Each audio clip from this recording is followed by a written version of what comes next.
Bourbon Night. Hello, I'm Chad. I'm Sarah. Sarah, you know what I'm going to ask. What do we have today? What do we have? We have Basil Hayden Two Rye.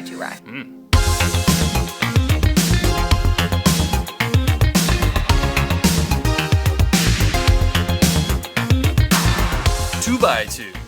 Are they going to make a 4x4 no, and then I a don't 6x6? think so. It's not quite a measurement thing, I don't think.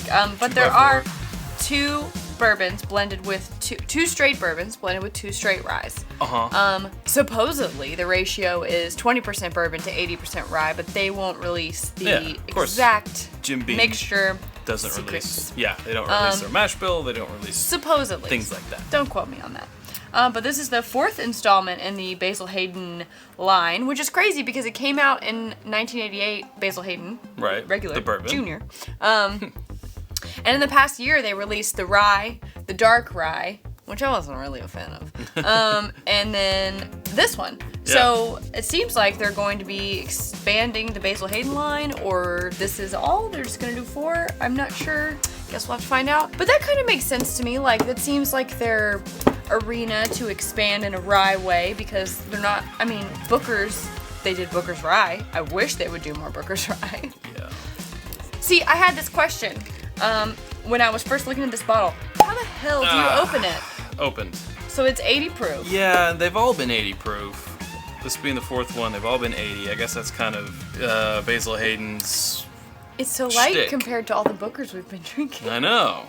And here is an 80 proofer. Light. That is some light stuff. But according to Beam, and I'm pretty sure that Fred No said this because I can't imagine this coming out of anyone else's mouth, the team had full access to our large assortment of aging stocks to create this unique rye that most importantly tastes pretty damn good. And you know that Fred No said that. Yeah. But which is interesting that they had full access, because that's what Freddie had whenever he went to go make Little Book. He said, have whatever you want from our whiskey library, but you better blend something that's pretty damn good. Yeah, exactly. So, and he did. And he did. And he did. Is that the same case with Basil Hayden? Now, right off the bat, skepticism just comes from the fact that there's not really an 80 proofer out there that we really gravitate to anymore. But you know, once upon a time, absolutely. Upon a time. Yeah. There's always, the dislike for us is always going to be, well, the proof is too low. We're always going to say that about these. So just take that with a grain of salt. Sure. We're ruined for 80 proofs anymore. Will this be the exception? Find out right now. It smells really light and grain forward, but not in a young way. I'm still getting that signature Jim Beam nuttiness. A little bit. I get. Yeah, I definitely. I get the nuttiness. Definitely get the nuttiness. I can see what you're saying about the grains. It's grain forward. Toasty caramel, but it's not grain forward in a young way. It's not grassy. No. Like some lighter fruit notes. Yes. They're very delicate.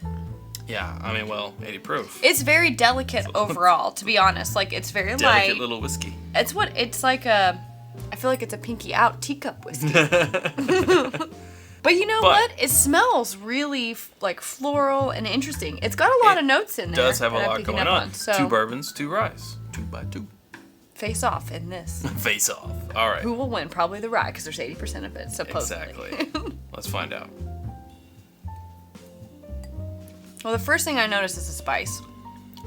But it's really mild. And there's the grain. I just have to say, it has a little bit more going on the initial palate than I was expecting. Me too. So it's really mild, and it's really comparatively to Booker's, it's mild. Oh, sure, yeah. I wouldn't call it weak though. No, I wouldn't call it weak either. I've tasted weaker. I mean, probably regular Basil Hayden is. Yeah, this has got a little oomph to it, just a little, but enough to still make it interesting but approachable. Well, this one's interesting. Yeah. This one is a thinker.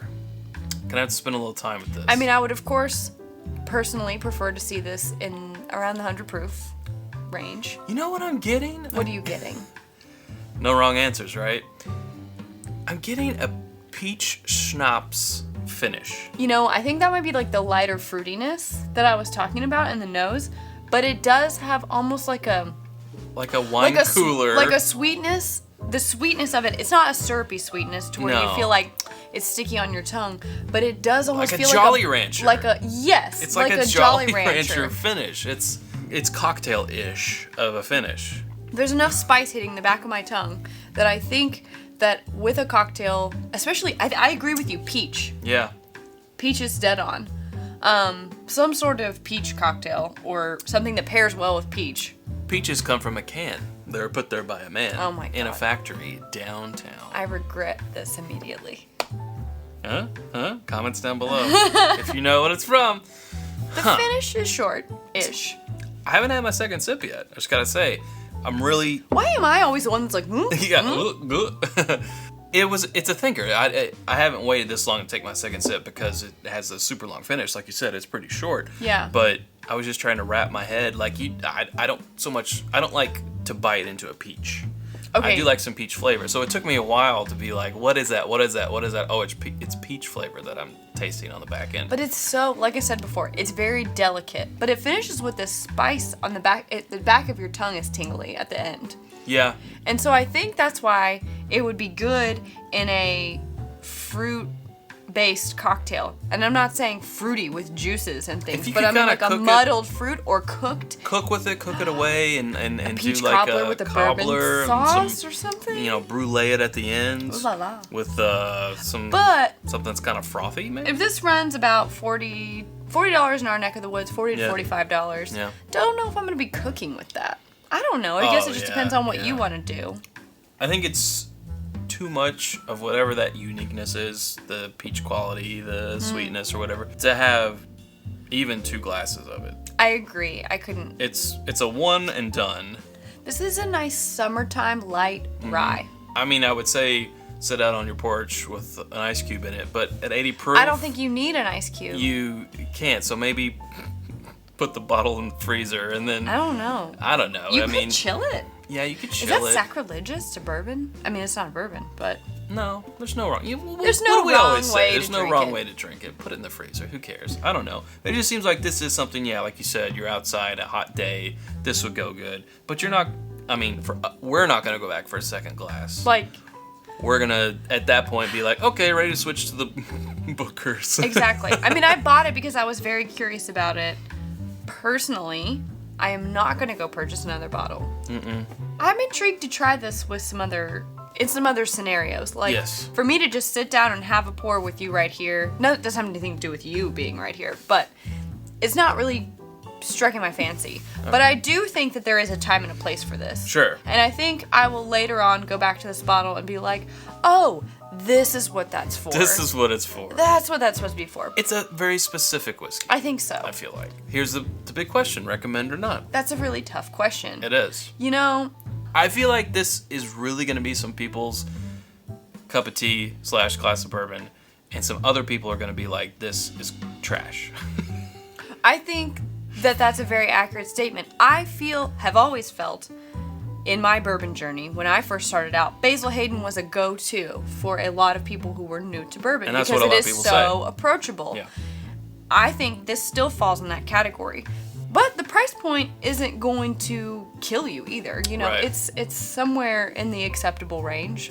It's got a lot going on. For It something still that's, just really tastes like a cocktail to me. it is very I cocktail keep reminiscent. thinking- You could be making like some sort of old This is fashioned an with old-fashioned. this. This is an old-fashioned. I bet it This- would make a great old fashioned. You put, a little more Do you think? sugar and some bitters in there, and this is Yeah. completely an old-fashioned. So That's maybe absolutely if it. you're an old fashioned person, this is If for you are a cocktail person, maybe still stepping up to straight bourbon, I would recommend this. So this is a tough one. Yes, if you check these It's boxes. a very asterisk Yes. related. If you check these boxes, recommend. If you don't check these boxes, don't recommend. Don't recommend. Well, That's what it is. It's very tough. Yeah. Because I don't dislike it. It's just not something I would go to pour for myself. So, as we always say, if you're very curious, try it out a bar first.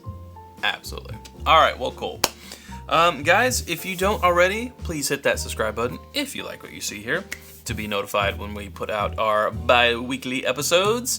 You can follow us on all the social medias at It's Bourbon Night. What about these glasses and stuffs? These glasses are available. These are called Tribeca glasses, and you can find them on our Amazon influencer page. It's amazon.com/shop/It's Bourbon Night. That's right. And then lastly, we have our Patreon page, which is starting to become almost 3 digits strong, and we love you guys. Close. You can go to patreon.com/It's Bourbon Night and see the different levels of how you can become one of our drinking buddies, or other. Or other. So that will do it for us. Thanks, Sarah. Thanks, Chad. Okay. And until next time, drink more bourbon.